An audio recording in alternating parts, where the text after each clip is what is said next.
কথায় ভারত বিরোধিতা। আপনারা বুকে হাত দিয়ে বলুন তো, এন্টারিম বা যারা ভারত বিরোধিতা করছেন মুখে মুখে, আমাদের তো রক্ত ঢেলে দেওয়ার লড়াই আছে এই মোদির বিরুদ্ধে। আমাদের তো লড়াই আছে ওই পররাষ্ট্র মন্ত্রণালয়ের অভিমুখে করিডোর দেওয়ার প্রতিবাদে। আমরা তো কথার কথা বলি না, আমরা তো লড়াই করি। ৭১ যারা আল বদর আল শামস বাহিনী গঠন করেছিলেন, আমাদের দেশের বুদ্ধিজীবীদের ধরে ধরে হত্যাকাণ্ডে মেরেছেন, তারা ৭১কে যেমন বলে হচ্ছে গন্ডগোল, আর আজকে ২০২৪-এ আওয়ামী লীগ বলতে চান যে জুলাই গণঅভ্যুত্থান হলো দাঙ্গা, মেটিকুলাস ডিজাইন। ফলে বন্ধুগণ, এই উপভীত গণশত্রুদের বিরুদ্ধে যারা ৭১কে ধারণ করেন না, যারা ২৪কে ধারণ করেন না, তারা জুলাইয়ের ঘোষণা, জুলাইয়ের আকাঙ্ক্ষা, জুলাইয়ের যে চাওয়া, সেটাকেও ধারণ করতে পারবেন না। ইতিহাসের যে বর্ণনা করা হয়েছে সেই জুলাই ঘোষণাপত্রে, জুলাইটা তো মাত্র একটা ৩৬ দিনের ব্যাপার না। এদেশের গণ আন্দোলনের মধ্য দিয়ে দীর্ঘদিনের সেই ৫২-এর ভাষা আন্দোলন থেকে শুরু করে ৫৪-র যুক্তফ্রন্টের নির্বাচন, ৬২-র শিক্ষা আন্দোলন, ৬৬-র ৬ দফা, ৬৯-এর গণ অভ্যুত্থান, ৭১-এর মহান মুক্তিযুদ্ধ, ৯০-এর স্বৈরাচার বিরোধী ছাত্র আন্দোলন, ১৮-র কিশোর বিদ্রোহ, নিরাপদ সড়কের আন্দোলন, তার ধারাবাহিকতায় তো ২০২৪। কিন্তু আমরা দেখলাম তারা তাদের যে ঘোষণাপত্র সেখানে ৪৭ দিয়ে শুরু করেছে, করে ৭১কে কোনো মতো ছুঁয়ে ৯০ ধরে ২৪-এ এসছে। মাঝের এই আন্দোলনগুলোর কি প্রবলেম দেখুন। আবু সাইদের কথায় তো শামসুজ্জোহা ফিরে আসে, কিন্তু এনারা যারা বৈষম্য বিরোধীর যে বন্ধুরা ড্রাফটটা দিলেন সেখানে ৬৯ নাই। দেখুন, ব্রিটিশ বিরোধী আন্দোলনের তো একটা বিরাট কাল পর্ব। ওই কুমিল্লার বন্ধুরা, কুমিল্লা বিশ্ববিদ্যালয়ের বন্ধুরা, তাদের একটা হলের নাম শেখ হাসিনা হল ছিল। আন্দোলন চলাকালে তারা ওই হলের নাম, ওই কুমিল্লার ২ বোন শান্তি সুনীতি, একজন পড়তেন ৮ম শ্রেণীতে, একজন পড়তেন ৭ম শ্রেণীতে, ব্রিটিশ বিরোধী আন্দোলনে যারা লড়েছিলেন শান্তি সুনীতি, সেই কুমিল্লা বিশ্ববিদ্যালয়ের বন্ধুরা সেই হলের নাম করেছেন শান্তি সুনীতি হল। তাহলে লড়াইয়ের মধ্যে দিয়ে যে ইতিহাস বিবৃত হয়, যে লড়াকুদের নাম ঘোষিত হয়, আমরা ঘোষণাপত্রের ড্রাফটে দেখি সেই নামগুলো নেই, সেই ইতিহাসের সেই ধারা বিবরণীতে নেই। এটা কেন নেই? ৪৭কে খুব গুরুত্বপূর্ণ করে তুলে ধরা হয়েছে। আমি দ্বিজাতি তত্ত্বের সাথে ওখানে ভারতীয় যে রাষ্ট্রীয় স্বয়ংসেবা সংঘ, যেটা RSS, তারাও দ্বিজাতির পক্ষে। আমি এগুলোর বিতর্কে যেতে চাচ্ছি না। আমি বলতে চাচ্ছি যে ব্রিটিশ বিরোধী আন্দোলনের তো একটা দীর্ঘ লড়াইয়ের কালপর্ব আছে। তারপরে তো ৪৭, তারপরে তো ৫২, তারপরে আমরা ৫২ সেই যদি ভাষা আন্দোলন থেকে শুরু করে ৫৪-এর যুক্তফ্রন্ট নির্বাচন থেকে শুরু করে ৬২-র শিক্ষা আন্দোলন, ৬৬-র ৬ দফা থেকে শুরু করে ৬৯-এর গণ অভ্যুত্থান, সেই গণ অভ্যুত্থানের একজন মহানায়ক ছিলেন, তিনি হচ্ছেন মাওলানা ভাসানী। আজকে মাওলানা ভাসানীকে ইতিহাস থেকে খারিজ করে দেওয়া, আওয়ামী লীগের জন্য মাওলানা ভাসানী হচ্ছে ভীষণ ভয়ের।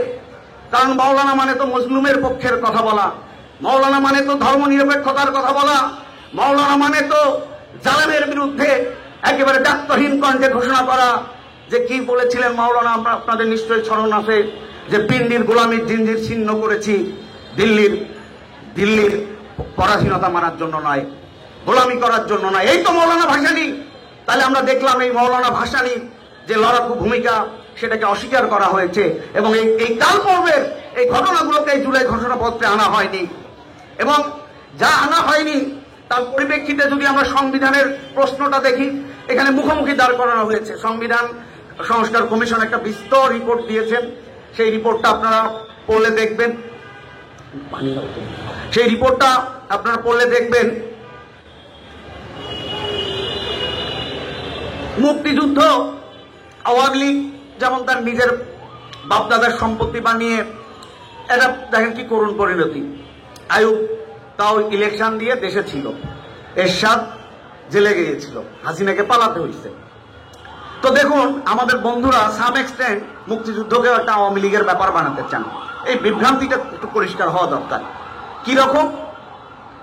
এই যে ৭২-এর যে সংবিধান, সেটাকে মানে এখানে আওয়ামী লীগের যারা পরে মুজিববাদ হিসেবে ৩টা বিষয়কে, ধর্মনিরপেক্ষতা, সমাজতন্ত্র এবং গণতন্ত্রকে মুজিববাদ, এগুলো একটা ডগমা। এই আমি এই প্রেক্ষাপটটা একটু বলবো, এই কারণেই বলবো, এই যে এই ধারণাটা একটু পরিষ্কার হওয়া দরকার। মুক্তিযুদ্ধের আগে আপনারা যদি এই যে স্বাধিকার আন্দোলনের প্রশ্ন দেখেন, যে 54 যে যুক্তফ্রন্ট নির্বাচন, সেটার অন্যতম দাবি ছিল হচ্ছে স্বায়ত্তশাসন। 57 সালে পাকিস্তানি শাসক গোষ্ঠীকে মাওলানা বলেছেন আসসালামু আলাইকুম। 69-এর গণঅভ্যুত্থানের নেতৃত্ব দিয়েছেন। 70-এর নভেম্বরে যখন নির্বাচন হয়, ওই পল্টনে 2 নভেম্বর মাওলানা ভাসানী বলেছেন যে স্বাধীন পূর্ব পাকিস্তানের লড়াই জিন্দাবাদ জিন্দাবাদ। 30 নভেম্বর মানুষের কাছে আহ্বান জানিয়েছেন 1970-এর যে এই যে পূর্ব পাকিস্তানের স্বাধীনতা সংগ্রামে আপনারা নিজেদেরকে নিয়োগ করুন, মুক্তির সংগ্রামে হাজির করুন। এই যে লড়াইটা, সেই লড়াইয়ের ধারাবাহিকতায় আমরা যদি দেখি, সেই সময়ের যে 72-এর সংবিধানের কাঠামোগত যেগুলো দিক আছে, ওনারা আবার বলতে চান সংবিধান সংস্কার কমিশন যে 71-এর 10 এপ্রিল মুজিবনগর সরকারের যে ঘোষণাপত্র, সেই ঘোষণাপত্রে তো কি ছিল? সাম্য, সামাজিক নিরাপত্তা এবং মানবিক মর্যাদা, সেটাকে মূলনীতি ধরতে চান। এবং 71-এর এই ঘোষণার মধ্যেও শেখ মুজিবকে সর্বময় ক্ষমতার অধিকারী করা হয়েছে। কিভাবে? তাকে মন্ত্রী পরিষদ গঠন থেকে শুরু করে যা যা করা দরকার, সেটা ওই ডিক্লারেশন যেটা আছে 1971-এর 10 এপ্রিলে, সেটার মধ্যে আছে। সেটারই একটা কন্টিনিউয়েশন হচ্ছে 72-এর সংবিধান। তার মানে এই যে কাঠামোগত দিকটা যদি আমি ধরি, সেটা খুবই অগণতান্ত্রিক। প্রধানমন্ত্রীকে একক ক্ষমতার কর্তৃত্বের অধিকারী করা হয়েছে। সেটা বাদ দিলে এই গণ আন্দোলনের মধ্য দিয়ে, একটা মুক্তির লড়াইয়ের মধ্য দিয়ে মানুষের মধ্যে যে চেতনা তৈরি হয়েছিল, যে আকাঙ্ক্ষা তৈরি হয়েছিল, সেটা কিসের আকাঙ্ক্ষা ছিল? আজকে যদি বলেন যে 24-এর পরে আপনার আকাঙ্ক্ষা কি, আপনি বলবেন যে গণতন্ত্রের আকাঙ্ক্ষা। আপনি কি বলবেন? আপনি বলবেন যে আমি বাক স্বাধীনতা চাই। আপনি কি বলবেন? আমি একটা মর্যাদা নিয়ে নাগরিক হয়ে সমাজে বসবাস করতে চাই। 71-এ এরকম একটা প্রাণ ক্ষয়ী একটা রক্তাক্ত লড়াই, সেই লড়াইয়ে আপনারা দেখেছেন যে এরকম আকাঙ্ক্ষা ব্যক্ত হয়েছিল। সেটা গণতন্ত্রের, সমাজতন্ত্রের এবং ধর্মনিরপেক্ষতার আকাঙ্ক্ষা। আজকে সংবিধান সংস্কার কমিশন এই বিষয়গুলোকে খুবই খণ্ডিতভাবে, এগুলোকে আওয়ামী লীগ বলে, এগুলো আওয়ামী লীগ বলে, মুজিববাদ বলে, এই যে লড়াইয়ের যে চেতনার জায়গাটাকে, সেটাকে প্রশ্নবিদ্ধ করা হচ্ছে। এই যে প্রগতিশীল যে আকাঙ্ক্ষাগুলো ব্যক্ত হয়েছিল, সেগুলোকেও খারিজ করে দেওয়ার চেষ্টা করা হচ্ছে। ফলে বন্ধুগণ, আজকে ওই যে যারা সংবিধান সংস্কার কমিশন বলেছেন যে সমাজতন্ত্র নাকি হচ্ছে গণতন্ত্রের ধারণার বিরোধী, ওনারা সব শিক্ষিত লোক। সমাজতন্ত্রের বিরোধী হতে পারে মুক্তবাজার অর্থনীতি, তাহলে আপনার সমাজতন্ত্রের বিপরীতে কিভাবে হয় গণতন্ত্র? তারপর ওনারা বলছেন ধর্মনিরপেক্ষতা নাকি সমাজের মধ্যে বহুবিধ বিভাজন টেনে নিয়ে এসছে। একটা ইন্টারেস্টিং পয়েন্ট দেখেন বন্ধু, আপনার ওই যে RSS এর বর্তমান যিনি সাধারণ সম্পাদক, ওনার নামটা একটু কঠিন, আপনারা জেনে নিতে পারবেন। তো উনি বলেছেন সর্বশেষ যে ভারতের সংবিধান থেকে সমাজতন্ত্র এবং ধর্মনিরপেক্ষতা বাদ দিতে হবে। আর আমাদের দেশেও একদল মানুষ বলছে এখানকার সংবিধান থেকে কি ধর্মনিরপেক্ষতা এবং সমাজতন্ত্র বাদ দিতে হবে। তাহলে ধর্মনিরপেক্ষতা, সমাজতন্ত্র বাদ দেওয়ার সাথে RSS এর সাথে আমাদের এদের তো কোনো পার্থক্য দেখি না। কোথায় কোথায় ভারত বিরোধিতা? আপনারা বুকে হাত দিয়ে বলুন তো, এই এন্টারিম বা যারা ভারত বিরোধিতা করছেন মুখে মুখে, আমাদের তো রক্ত ঢেলে দেওয়া লড়াই আছে এই মোদির বিরুদ্ধে। আমাদের তো লড়াই আছে ওই পররাষ্ট্র মন্ত্রণালয়ের অভিমুখে করিডোর দেওয়ার প্রতিবাদে। আমরা তো কথার কথা বলি না, আমরা তো লড়াই করি।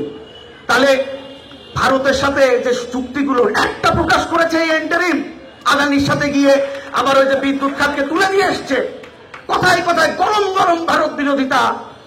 সেদিন আজকে যারা আমরা লড়ি, আজকে আমাদের বলা হয় ভারতের দালাল। ও যে আমরা রোড মার্চ করেছি, দেখুন ইতিহাসের কি, দেখুন কি পরিণতি। মাওলানা ভাসানীকেও বলা হয়তো ভারতের দালাল, কারণ সে স্বাধিকারের কথা বলে। তার পার্টির নাম ছিল হচ্ছে ন্যাপ, সেটাকে ব্যঙ্গ করে বলা হতো নেহরু এইডেড পার্টি। দেখুন আজকে কি বিল, দেখুন শাসকের চরিত্র বদলায় না। শাসক মাওলানা ভাসানী বলেছিলেন সে সাদা চামড়ার হোক, কালো চামড়ার হোক, যে হোক, শাসক শাসকেই আর মজলুম মজলুমেই। ফলে জুলাইকে যারা ধারণ করেন তাদেরকে এই শাসক গোষ্ঠীকে চিনতে হবে। জুলাইকে যারা ধারণ করেন তাদেরকে বুঝতে হবে যে জুলাইয়ের অভ্যন্তরে যে লড়াই রচিত হয়েছিল, আবু সাইদ, মীর মুগ্ধ, ফয়াজ, আহনাফ, তাদের যে স্বপ্নের গণতান্ত্রিক বাংলাদেশ বিনির্মাণের যে রূপরেখা নির্মিত হয়েছিল, তার ভিত্তিতে আমাদের আজকের দিনে লড়াই করতে হবে। বন্ধুগণ, ৭১ যারা আল বদর আল শামস বাহিনী গঠন করেছিলেন, আমাদের দেশের বুদ্ধিজীবীদের ধরে ধরে হত্যাকাণ্ডে মেরেছেন, তারা ৭১ যেমন বলে হচ্ছে গন্ডগোল, আর আজকে ২০২৪-এ আওয়ামী লীগ বলতে চান যে জুলাই গণঅভ্যুত্থান হলো দাঙ্গা, মেটিকুলাস ডিজাইন। ফলে বন্ধুগণ, এই উপভীত গণশত্রুদের বিরুদ্ধে যারা ৭১-কে ধারণ করেন না, যারা ২৪-কে ধারণ করেন না, তারা জুলাইয়ের ঘোষণা, জুলাইয়ের আকাঙ্ক্ষা, জুলাইয়ের যে চাওয়া, সেটাকেও ধারণ করতে পারবেন না। আমি একটু সময় বেশি নিলাম বলে দুঃখ প্রকাশ করে আমি আমার বক্তব্য এখানেই শেষ করছি। সমাজতান্ত্রিক ছাত্র ফ্রন্টের পক্ষ থেকে আপনাদেরকে পুনর্বার অভিবাদন জানাচ্ছি।